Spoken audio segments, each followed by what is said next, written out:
Okay, this is the Patreon only request video. And basically the request I got was Gray Man guerrilla operations, engagements and such. So I went back, I rewatched my Gray Man video. I watched a few videos from World War II and Cold War about spy ops and infiltrations, different things like that, to try to get some of an idea.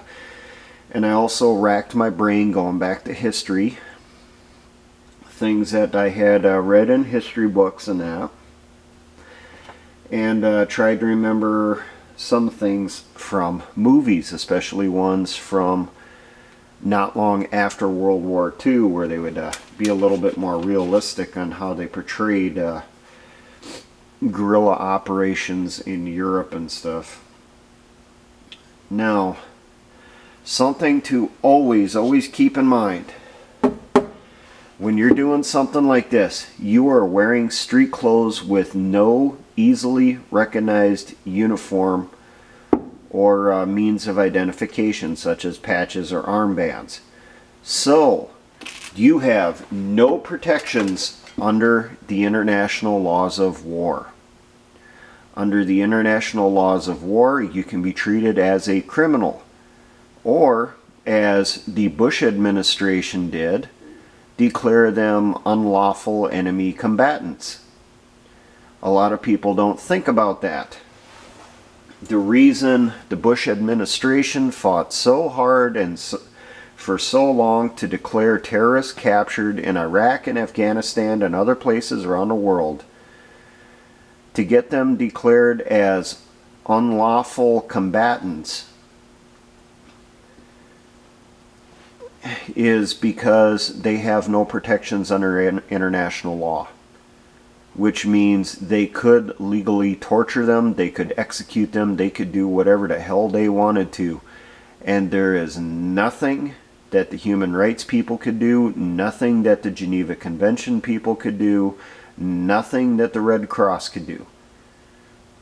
By declaring them as enemy combatants, or, not declaring them as prisoners of war, declaring them as criminals, they are treated as such. They have no recognized protections. Now, there's basically 3 general missions I could think of for a guerrilla unit that's doing this, or a militia auxiliary that would do this. First off, which would be the most common, your recon and surveillance. Next up, sabotage. And then finally, active combat. That would include your sniping and all ambushes and everything.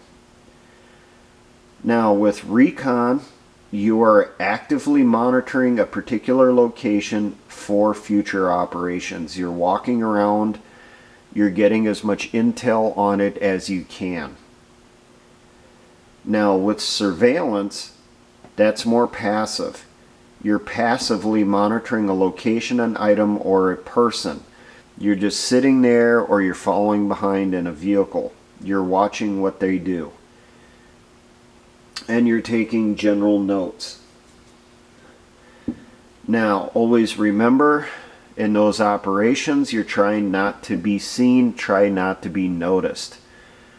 I will put in the link on this over on YouTube. I will put in some links to some videos to include my original Gray Man video.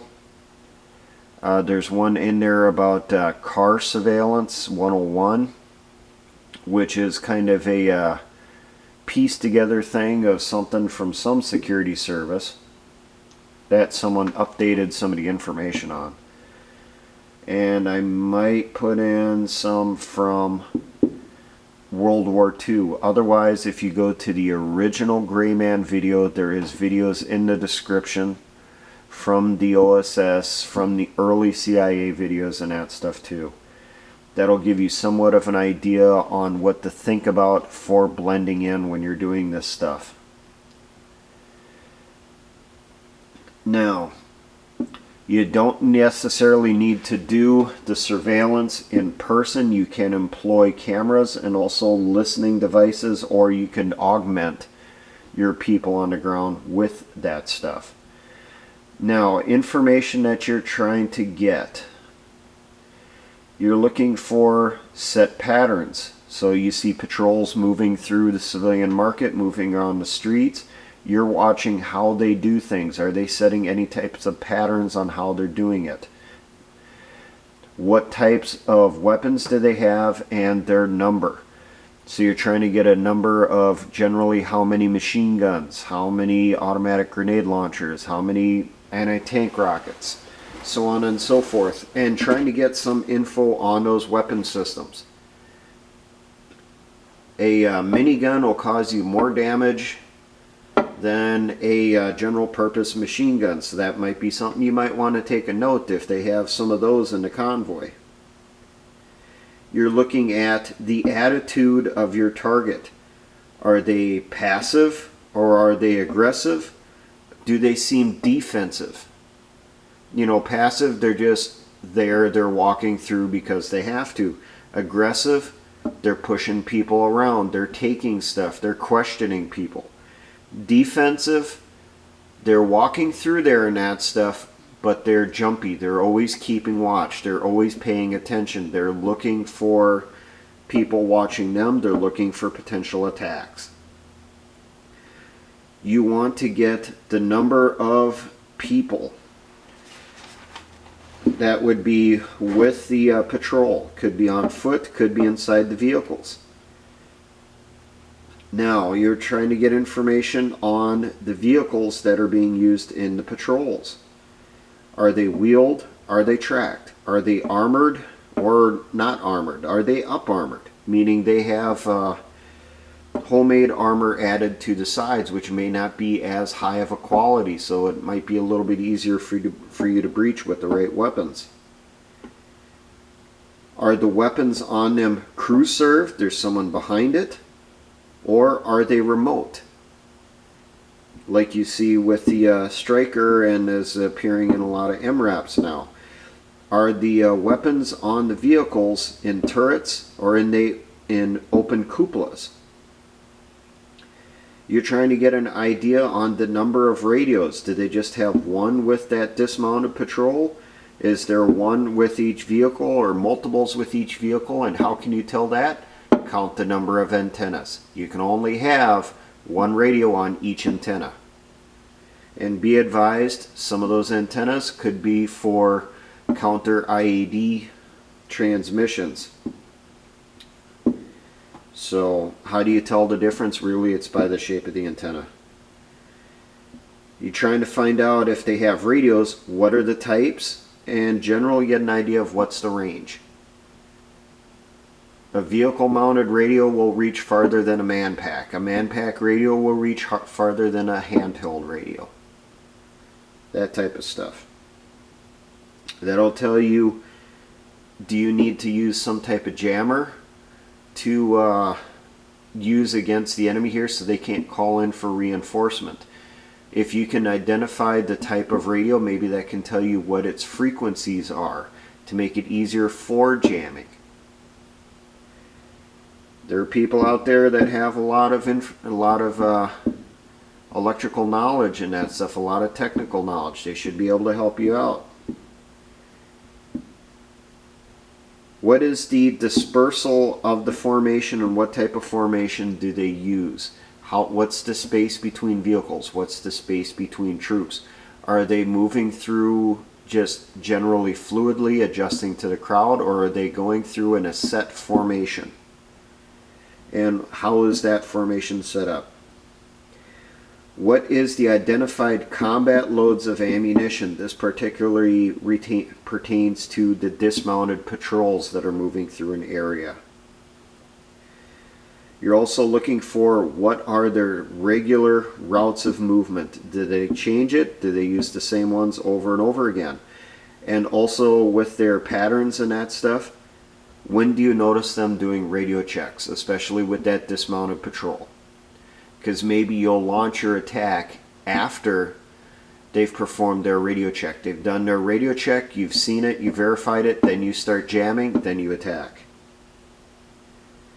Now, for facilities, when you're doing reconnaissance, primarily,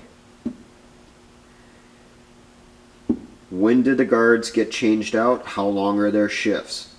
What is the protection on their positions? You know, are they just using sandbags? Are they using concrete? Are they using the prefab bulletproof guard posts and guard shacks that they're making now? Is there armored glass? That's actually something that's been getting employed a hell of a lot more nowadays. They employed it in Iraq before everything quote unquote ended there, and they've deployed that stuff also to Afghanistan.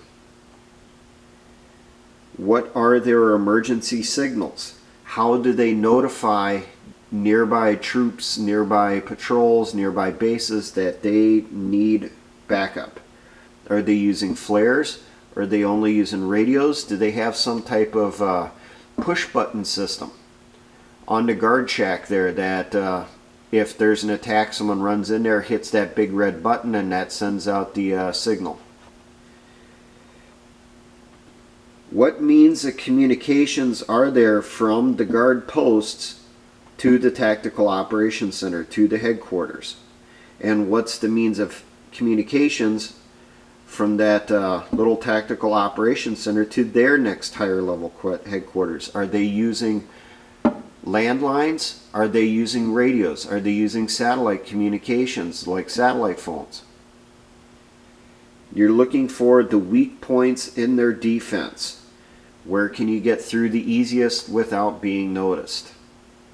And you're also looking for the strong points. Where are the areas you really want to avoid? Are there protective obstacles around the target? Is there mines? Is there wire? Is there a ditch? You know, that type of stuff. Is there a dead zone that if anyone steps into it, they get gunned down automatically? You're looking for the locations on the base. Where do the troops stay? Where do they go to during mortar attacks? Where's the first aid center? The first aid tent? Where at the building? Whatever.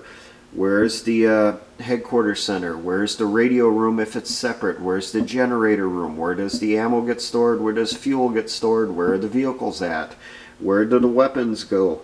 Do they keep the weapons with them when they're off duty, or do they have to turn them in to get put in racks because they don't trust their troops? And you're looking for where are the open areas on the base, areas that you could exploit for sniping as people are crossing it. And you're also trying to find out where is the concealed travel routes on that base where people can move from one location to another without you noticing it, without you being able to get off a shot to them. You're also checking around the base that you could use for firing positions, your means for approach and all that stuff. Now with sabotage, think on this. You're trying to do something that will cause them pain without getting caught. So you're getting in there, you're doing the deed, and you're getting out without them noticing, hopefully till long after you're gone. Things that I typically see mentioned in books on resistance and manuals and stuff from World War II on this: chemicals or materials put into potable water supplies and food stocks, your bulk food supplies. You're trying to contaminate the water so that they can't drink it. You're denying them a way to rehydrate. This comes into play especially during warmer weather. Contaminate the food stocks that will make them sick, or just outright keep them from using it, that they'll have to get rid of it. Damaging protective food packaging. So you're cutting open, plastic bags to allow insects to get inside, to allow moisture to get in. You're crushing boxes. You're damaging the seals on cans, breaking jars, that type of thing. Cutting communications lines. So you're cutting the phone lines. cutting off the power supply, contaminating fuel. This could be done in bulk, which will require a lot more material, or on individual vehicles. Individual vehicles will probably be a lot harder. Especially with modern vehicles in World War II, the OSS developed a material that was put literally inside a condom type packaging that was dropped inside the filler neck on enemy vehicles. That condom type packaging would dissolve, releasing this chemical into the fuel supply. The fuel supply would then either ignite or it would gum up the engine, seizing it up. Now, with modern military vehicles, they learned that lesson from World War II. They started putting in filler screens on there decades ago. So anything that you drop in through the filler cap, it's going to get caught in that screen and it's going to be noticed. Another thing that can be done as sabotage is arson. You know, there's lots of ways that arsonists nowadays set fire to things. Maybe you can copy some of those and employ them against the enemy occupier. Contaminating POL stocks, petroleums, oils, and lubricants. So not just fuel, you're contaminating the oils that they use on their vehicles. You're contaminating the greases that they use on their vehicles. Water's a big one on that. Adding water into oil can seriously mess stuff up. It could be sabotage. You're walking past a parked vehicles and you put down caltrops in front of the tires. And those caltrops should be a primarily a tube type material, like a small pipe made out of steel, so that when it punctures the tire, it's going to allow the air to escape more readily. If you're using just nails and that stuff, that does act as a plug, and it takes a lot longer for the tires to deflate. And obviously, damaging equipment.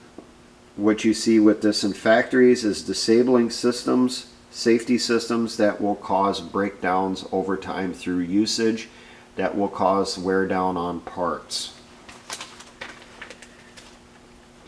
Now, if you're still awake, because I'm sure most of you are bored, active combat. Obvious one on this is ambushes. You're ambushing the enemy patrols as they're moving through the community. Bombing enemy hangouts. Think of the movies Red Dawn, the original and the remake.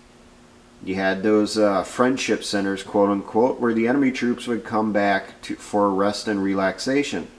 Well, you plant the bomb in there that goes off, a smaller one that injures people inside. Well, they come in from outside to help out their buddies. You have a larger device that goes off that levels the building. Assassination of high-value persons. So the local commander and that stuff, his deputy, political officers. Very effective combat commanders. Maybe you have a company commander of an infantry unit in that area who's been really effective against you. Well, you target him for assassination. Sniping of enemy outposts and bases. You're just doing that at random, picking people off. You can pick off officers, not commissioned officers, which would be a lot more higher up on the chain for value of targets, but just picking them off to make them rabbity, make them nervous in their own post works pretty good too. In placing booby traps and mines that the enemy will walk through or activate when they're on patrols. Rocket attacks against bases, RPG attacks against patrols, and their outposts on the bases, as long as they're not armored. And then IEDs. Placed on manholes, inside potholes and roads, inside drainage and runoffs down into the storm sewers. Now, let's go down here. We have a potential Gray Man Guerilla Op. We have a security patrol that we decide we're going to take out. Everyone's wearing civilian clothes, weapons are concealed. Now, we have something that causes them to turn. It could be a quote-unquote broke down vehicle, or it could be a crowd of people that are complaining about something, they're arguing over something. It could be they're arguing over food or whatever. They're not going after these people. They're not even concerned with them. They're concerned with whatever up here.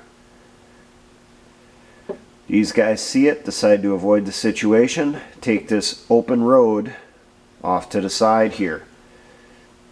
If there's other roads on the other side that you don't want them to go down, you find some way to block those routes off also. Maybe piles of trash or something, I don't know. You get them to go down the road here. You have a concealed IED here in the roadway, could be in a pothole, could be underneath a manhole, whatever you have available to you. The lead vehicle comes up, he's still trying to go in that direction. He comes up, he starts making that turn. As soon as the front end of the vehicle start coming around, someone comes out of a doorway here with some type of anti-tank weapon, fires it right into the side of the vehicle. That's the initiation of the ambush. If a vehicle is over the top of the IED, that gets set off. Otherwise, it'll get set off sometime during the ambush. You're not going to leave it there. People concealed in the buildings on the sides, remember, go from below ground to high above ground up to the roofs of buildings. Start pouring in fire on them inside the roadway here. Some of the people that are up here around the breakdown or in the crowd here pop out, fire off maybe another anti-tank rocket or two into the rear vehicle, which might still be here, might be in here. Disable it, take it out, turn it into a roadblock in back also, getting everyone caught inside the kill zone. And you keep pouring in fire till everyone is dead or until it looks like that the tempo of the battle is shifting against you. Like they're going to be able to take you out because you misjudged. At that point, break contact, get the hell out of there. If you've completely wiped them out, your people that are here on the sides, maybe some that are over here, come in, strip out as much equipment as they can grab and run. Get it loaded into this broke down vehicle, which no longer is broke down. You drive it out of there. You could potentially use this quote-unquote broke down vehicle as your roadblock. When that last vehicle goes in, he drives back in place, closing off the road also. That was a tactic that was employed in Iraq. Now, if you don't wipe them all out and you're getting to the point where the QRF is probably going to be on their way soon, you break contact, get the hell out. Now, most of the Gray Man Guerilla Ops, you're going to be unarmed. With your recon and surveillance, you're not going to have a weapon with you. So that way, if you are questioned by the security forces, you have nothing to tip them off that you are a quote-unquote enemy combatant, a domestic terrorist. Sabotage, you're not likely to be armed either. You'll just have that little means of sabotage and that's it. Active combat, you'll have a weapon, but more than likely the weapons you are going to use will be stashed in the area. You get them, employ them in the ambush, get them out, put them back in a cache location, a stash location that can be cleared out by the militia auxiliary later. The fighters disperse, head out in ones and twos, no large groups, never in a large group, always a small group. Conceal themselves in the crowd as they get out of the area and they meet up later at a pre-designated location. It could be later that day, it could be the next day. Get together, go over the operation, do your quick little AAR and that stuff, find out who was captured, who's wounded, who was killed. Now, be advised, if someone for sure was captured, that person can give away the location of your meetup. So maybe you'll have the information for the meetup in kind of a coded way set up somewhere else. So your people leave here, they go by a church, and the sign out front has their little message, you know, for whatever they do for drawing people in for that week. Well, you know, if it says one particular thing, your meetup's going to be at this location. If it says this, you go to this location. It says this, you go to that location. And then maybe it'll be on there too if they have a time on there for a special church service or something. That's the time that you're going to go to that location to meet up. It could also be something as a little pin-up. Those little leaflets that get put up, posted all over big cities and stuff for different types of concerts, events, things for sale, recruitment, and all that stuff. Maybe you look for a particular message on there, and the information for the meetup is hidden inside that message. Things to think about. Now, give me some ideas of what you want to see for next month's video. I am still hoping to be able to do a decent purchase of stuff here before the end of the month, which hopefully I'll be able to do the video on to show you what I've been able to purchase with the money that you've donated. I might end up having to spread that out though over a few months because of the amount of cash that I'm trying to make up for that I unfortunately had to use when I was out of work. So, thank you for being patrons to this channel. You are greatly appreciated. I'm always open for comments, ways that you'd like to see me improve things, and so forth.